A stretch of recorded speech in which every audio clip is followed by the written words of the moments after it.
तर मठाबरोबर सरकार उभं राहणार असं धैर्यशील मानलेलं आहे। हत्या परत यावा यासाठी सरकार मध्यस्थी करणार असल्याची माहिती देखील धैर्यशील माने यांनी दिली आहे। राज्य सरकार हत्येची जबाबदारी घेणार अशी माहिती देखील त्यांनी दिली आहे। जनभावनेचा आदर राखतच महाराष्ट्र शासनानं इंटरव्हेन्शनचा निर्णय त्या ठिकाणी घेतलेला आहे।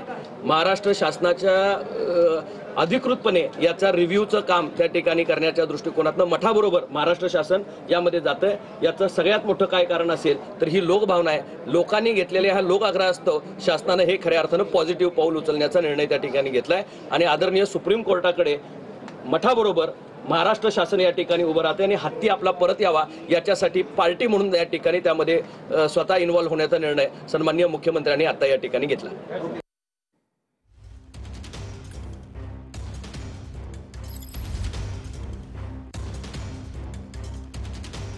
मुख्यमंत्री साहेबांनी सांगितलेलं आहे की या प्रकरणामध्ये आपण पूर्ण सहयोग प्रदान करू असं त्यांनी सांगितलेलं आहे। आता त्यांच्यावरती विश्वास आहे, बघूयात त्यांनी कशा पद्धतीने आपल्याला सहयोग करतील। वकिलांच्या बरोबर चर्चा करून त्यांनी योग्य तो मार्ग निघेल।